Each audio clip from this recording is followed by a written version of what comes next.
There exists perhaps no greater illustration of the intellectual's betrayal than Karl Marx himself, the man who spent decades condemning the bourgeoisie while living as their most shameless parasite.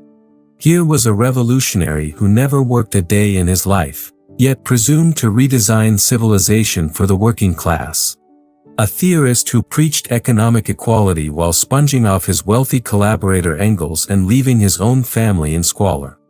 Through my research into the actual character behind the ideology, I've discovered how Marx's personal moral bankruptcy infected every aspect of his supposedly scientific socialism. The great scandal isn't merely that Marx was a hypocrite, it's that generations of intellectuals have willfully ignored the profound connection between his parasitic character and his destructive ideas. When we examine how Marx actually lived, we understand why his philosophy has produced nothing but tyranny and economic collapse wherever it's been implemented. This isn't merely about exposing one man's failures, it's about understanding how character shapes ideas and why the moral foundation of any intellectual system determines its ultimate consequences for human civilization. Chapter 1: The Making of a Professional Parasite. Marx's parasitic nature revealed itself early and never changed throughout his entire adult life. Born into middle-class comfort in Trier, he demonstrated from university onwards an absolute refusal to engage in productive work of any kind. At Berlin, instead of applying himself to serious scholarship, he spent his time drinking, dueling, and writing terrible poetry, all funded by his father's money. When his father finally cut off support, demanding Marx find employment, the young revolutionary's response was characteristic: he simply found other sources of money to exploit. The pattern established at university persisted throughout Marx's career. He briefly attempted journalism but proved too lazy and unreliable for even this relatively undemanding profession. The Brussels police noted his dissolute lifestyle and complete dependence on others for survival. In Paris, he lived off advances from publishers for books he never completed. The man who would later write passionate denunciations of capitalist exploitation was himself the supreme exploiter, not of workers, but of anyone foolish enough to support him financially.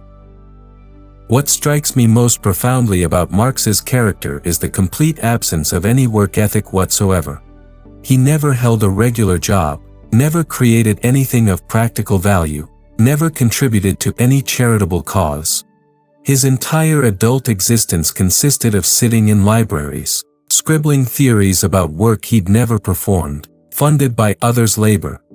The British Museum became his office not because he was a diligent scholar, but because it was free and heated during London's cold winters. This wasn't mere intellectual focus, it was moral parasitism of the highest order. Marx genuinely believed the world owed him a living while he pondered its reconstruction. His letters reveal a man who considered ordinary employment beneath his dignity, yet felt perfectly entitled to live off others indefinitely. The supreme irony is that history's most famous critic of capitalism survived entirely through capitalist charity. Marx's domestic arrangements provide perhaps the most revealing insight into his character. While preaching about the dignity of labor and the rights of workers, he employed a household servant, Helene de Muth, whom he systematically exploited for decades. Len Chen, as she was known, worked without proper wages, performing every conceivable domestic task for the Marx household while receiving barely enough to survive. When Marx impregnated her, he forced Engels to claim paternity rather than acknowledge his own responsibility, demonstrating the profound moral cowardice that characterized his entire approach to personal relationships. The man who wrote eloquently about alienated labor created the most alienated working conditions imaginable in his own home. Len Chen lived as a virtual slave, denied even the basic human dignity that Marx claimed capitalism had stolen from the working class. This wasn't oversight or temporary hardship, it was systematic exploitation that continued for decades, revealing Marx's true attitude toward the very people he claimed to champion. His treatment of his own children proves equally illuminating. While writing passionate denunciations of how capitalism destroyed family life, Marx allowed his own children to suffer from malnutrition and neglect. 3 of his children died in infancy, partly due to the squalid conditions Marx's refusal to work imposed on his household. When his surviving children needed medical care or education, Marx spent available money on alcohol and tobacco instead, justifying these choices through elaborate theoretical arguments about his contribution to human liberation. The psychological mechanisms Marx developed to rationalize his parasitic lifestyle became the template for intellectual self-justification that persists to this day. He convinced himself that his theoretical work was so important that normal moral obligations didn't apply to him. Personal responsibility became subordinated to abstract ideological goals, a pattern that would characterize every movement inspired by his ideas. Chapter 2: Engels, the capitalist enabler of anti-capitalism. The Marx phenomenon could never have existed without Friedrich Engels, whose role as enabler reveals the peculiar psychology of wealthy guilt that has plagued Western civilization for generations. Engels, heir to a textile fortune built on precisely the kind of industrial capitalism Marx condemned, spent his entire life subsidizing the man who wrote the theoretical justification for destroying everything Engels' family had built. This relationship perfectly embodies the intellectual corruption I've observed throughout modern history. Engels genuinely believed he was supporting the cause of the oppressed by funding Marx's comfortable lifestyle in London. The reality was far different. He was enabling a brilliant but fundamentally lazy man to avoid the responsibilities of adult life while constructing elaborate theories about the dignity of labor. Engels' psychology fascinates me because it represents the first clear example of what we now recognize as progressive guilt, the phenomenon of successful people funding their own destruction out of misplaced moral anxiety. Engels worked in his father's Manchester factory, witnessing firsthand the complexity of industrial economics, yet he simultaneously financed theories that would abolish the very system that created his wealth. The correspondence between Marx and Engels reveals the true nature of their relationship. Marx's letters are essentially sophisticated begging letters, filled with elaborate justifications for why Engels should send more money. Engels, meanwhile, responds with the enthusiasm of a man who believes he's purchasing moral absolution through his generosity to the cause. Neither man seemed to grasp the fundamental contradiction in their arrangement. What troubles me most about the Marx-Engels partnership is how it established the template for modern intellectual life, the production of revolutionary theories by people who never risk anything themselves, funded by guilty wealth that seeks redemption through supporting its own destruction. This dynamic has shaped progressive politics for over a century, always with catastrophic results for ordinary people. Engels' own writings reveal a man desperately seeking to escape the psychological burden of inherited privilege. Rather than using his advantages constructively to improve working conditions or develop better business practices, he chose to fund theories that delegitimized the entire economic system that sustained him. This represents a peculiar form of moral masochism that has characterized wealthy progressive thinking ever since. The practical consequences of Engels' enablement extended far beyond Marx's personal comfort. By providing financial security for Marx's theoretical work, Engels made possible the development of ideas that would eventually justify the murder of millions of people. The Communist Manifesto and Das Kapital were written with Engels' money, making him partially responsible for every atrocity committed in Marx's name. Engels' factory experience should have taught him that economic relationships are far more complex than Marx's simplistic theory suggested. He witnessed how industrial development created unprecedented opportunities for social mobility, how competition drove innovation and efficiency, how market mechanisms coordinated complex economic activity better than any alternative system. Yet he suppressed these insights in favor of Marx's theoretical abstractions. The deeper tragedy of the Marx-Engels relationship lies in what it reveals about the corruption of practical wisdom by abstract theory. Engels possessed real knowledge of how businesses operate, how markets function, how industrial progress improves living standards. But he allowed Marx's theoretical brilliance to override his own practical experience, demonstrating how intellectual sophistication can actually impair moral judgment. This pattern, successful people funding theories that justify the destruction of successful societies, has become one of the most destructive forces in modern civilization. From Engels to contemporary billionaire progressives, we see the same psychology, guilt over success leading to support for ideas that would eliminate the conditions that made success possible. Chapter 3: The Christian Foundation Marx Destroyed. Marx's assault on religion represents one of history's most destructive intellectual achievements, made more sinister by his complete ignorance of Christianity's actual role in Western civilization. Having been raised in a nominally Christian household that converted from Judaism purely for social advancement, Marx never understood the moral foundation that religion provided for the very concepts of justice and human dignity that his own theories claimed to champion. Christianity had spent 18 centuries developing sophisticated understandings of human nature, social responsibility, and the proper relationship between individual and community. The Christian emphasis on personal virtue, charitable obligation, and the inherent dignity of all human beings created the moral framework within which genuine social progress became possible. Marx swept all of this away with crude materialist reductionism, declaring religion merely the opium of the people. The profound irony, which Marx never grasped, is that every supposedly original insight in his critique of capitalism had already been developed by Christian moral theology. The Church's teachings on just wages, the obligations of wealth, and the dangers of usury provided far more sophisticated economic analysis than Marx's simplistic class warfare. Medieval scholastics understood economic complexity in ways that Marx, for all his pretensions to scientific analysis, never approached.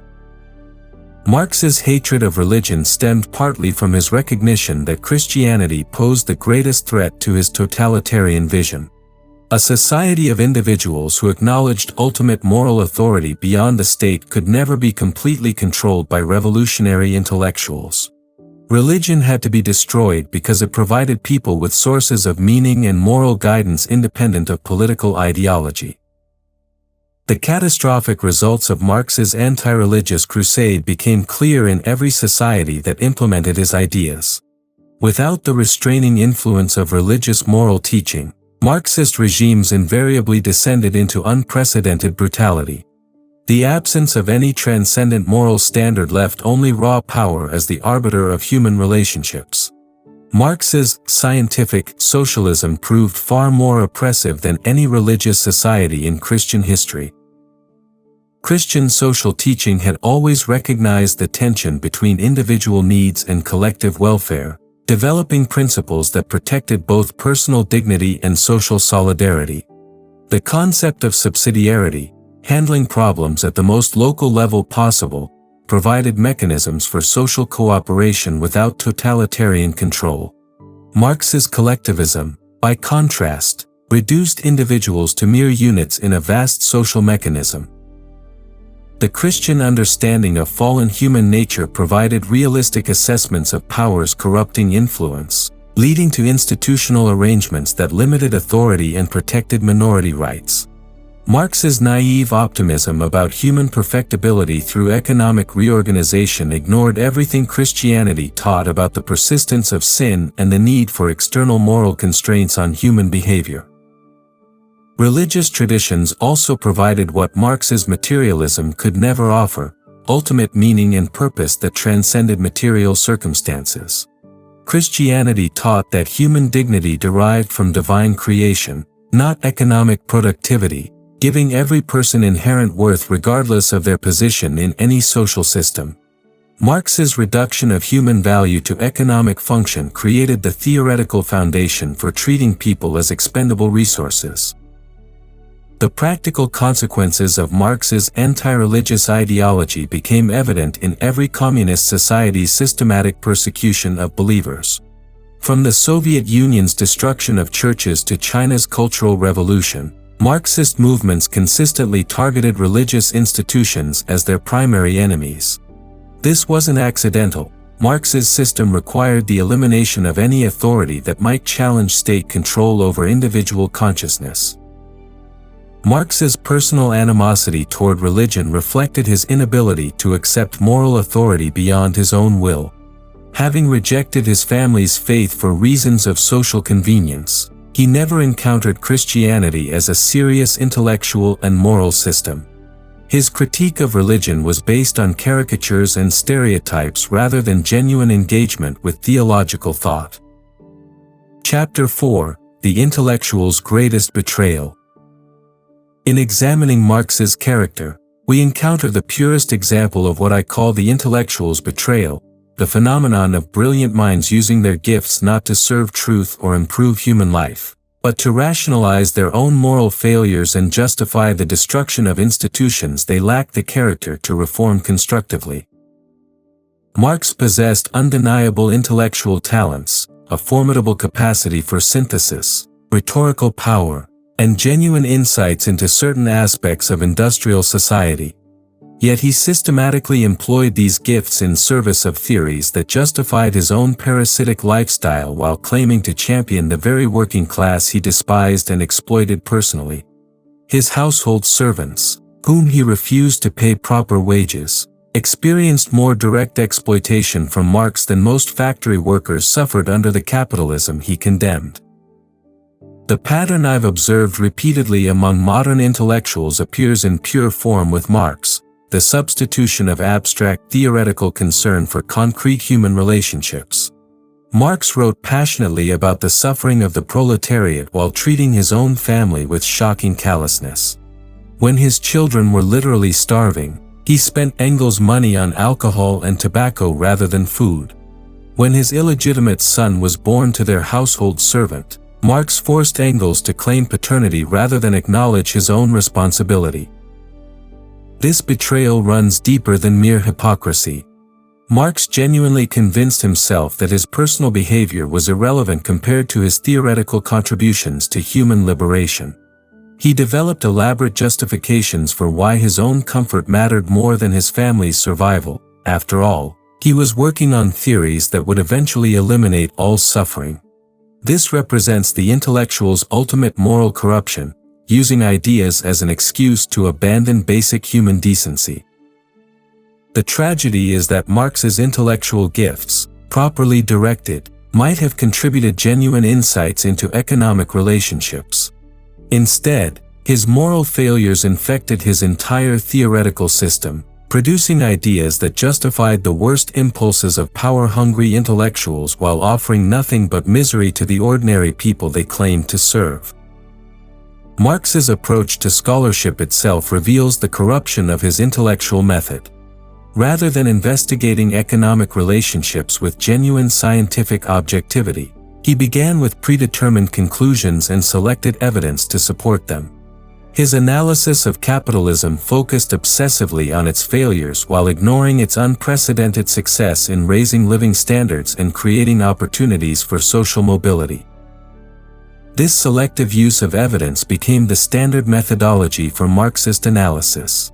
Rather than honestly examining how market economies actually function, Marx constructed theoretical models that bore little relationship to economic reality.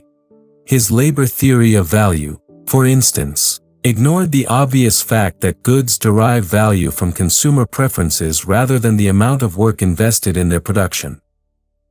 Marx's intellectual dishonesty extended to his treatment of alternative viewpoints. Rather than engaging seriously with classical economists like Adam Smith or David Ricardo, he caricatured their positions and dismissed them through rhetorical flourishes rather than substantive argument. This established the pattern of ideological thinking that characterizes Marxist movements to this day. The psychological mechanisms behind Marx's intellectual betrayal reveal broader patterns in how intelligent people rationalize moral failure. By constructing elaborate theoretical systems that justified his personal behavior, Marx demonstrated how intellectual sophistication can actually facilitate self-deception rather than promoting genuine self-knowledge. Marx's treatment of his critics provides another window into his character. Rather than responding to substantive objections to his theories, he typically resorted to personal attacks and ad hominem arguments. Anyone who questioned his analysis was dismissed as a bourgeois apologist or class enemy, revealing the fundamentally closed nature of his intellectual system. The broader implications of Marx's intellectual betrayal extend far beyond his personal failures.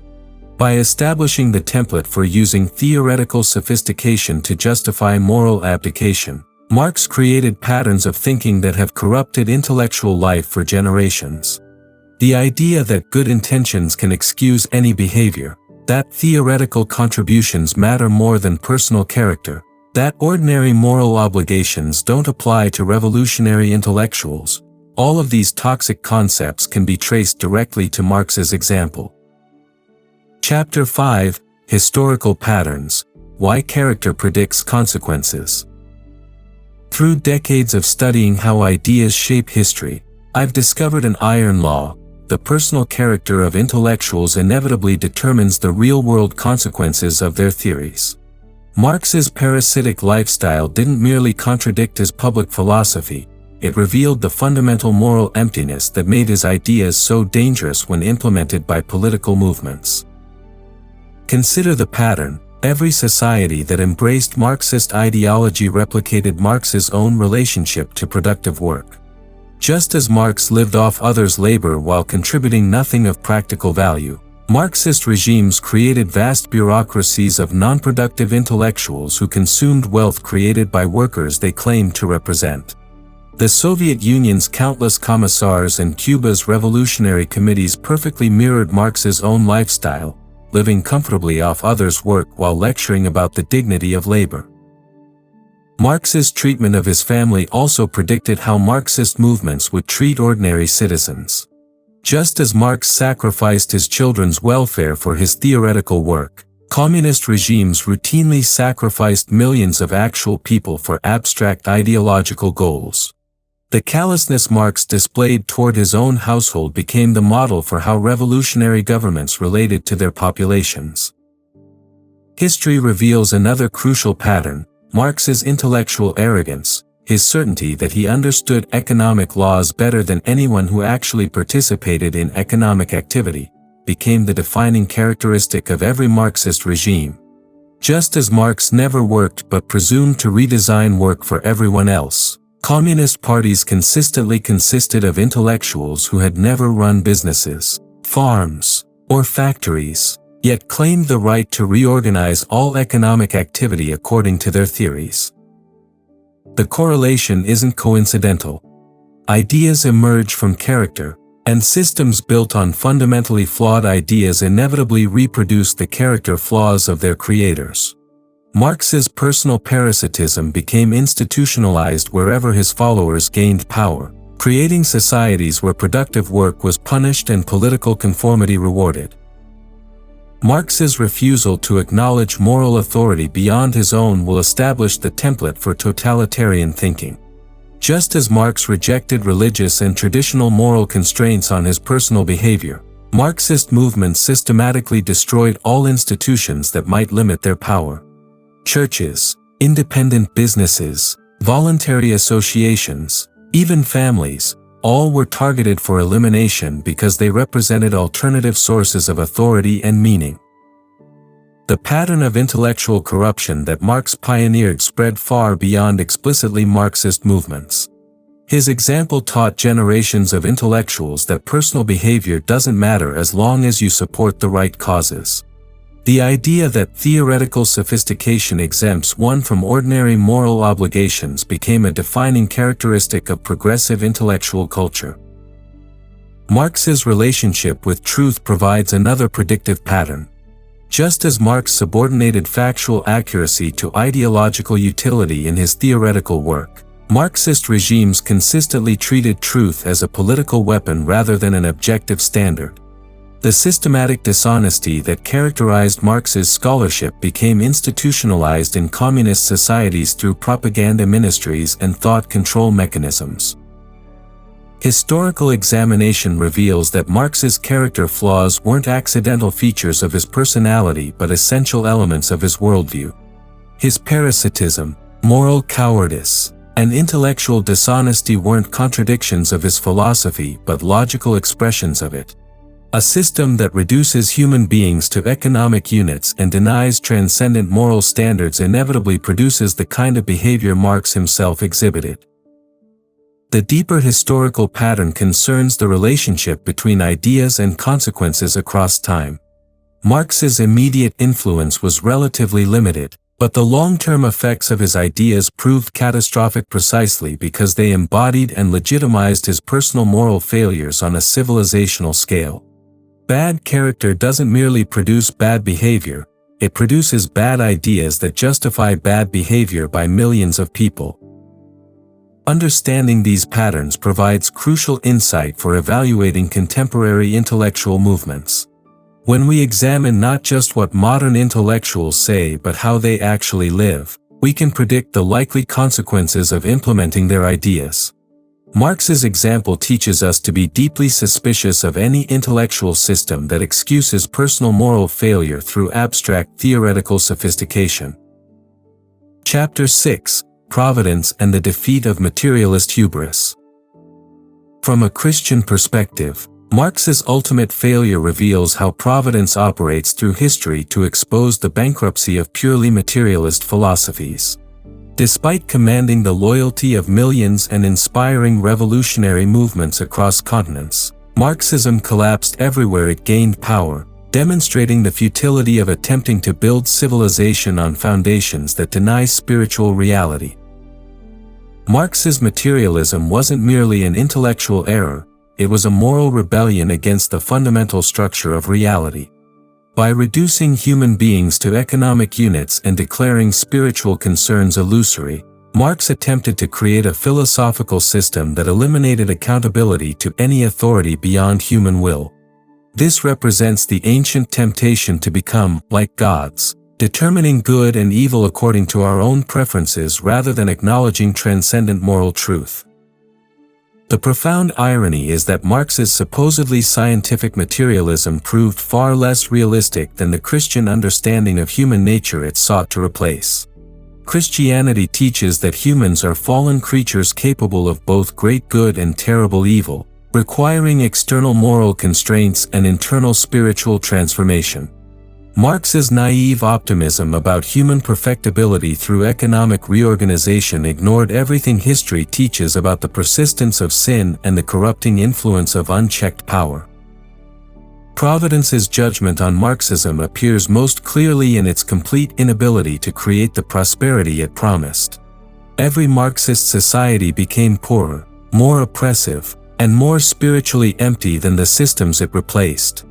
The supposed science of historical materialism proved incapable of organizing even basic economic activity, let alone creating the workers' paradise Marx predicted.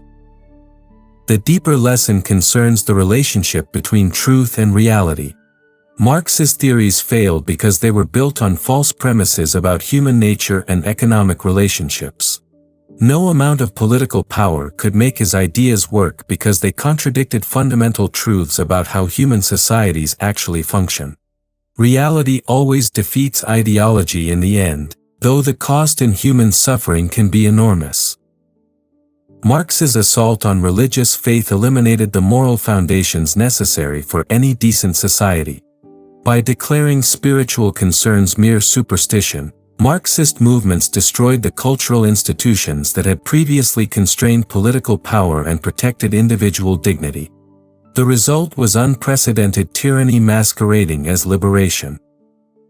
The Christian understanding of divine providence doesn't require miraculous intervention to explain Marx's failure. Natural consequences of rejecting moral truth proved sufficient to demonstrate the bankruptcy of his system. Societies built on false premises about human nature inevitably collapse under the weight of their own contradictions. Marx's personal moral failures provide a window into the spiritual emptiness of his entire worldview. A man who could justify abandoning his own children for abstract theoretical work had already demonstrated the heartlessness that his political followers would exhibit on a massive scale. The callousness began with Marx himself and spread wherever his ideas gained influence. The providential dimension of Marx's defeat appears in the timing and manner of communism's collapse. Despite controlling vast resources and employing sophisticated propaganda techniques, Marxist regimes proved incapable of maintaining legitimacy with their own populations. The human spirit's hunger for truth, beauty, and transcendent meaning proved stronger than any materialist ideology.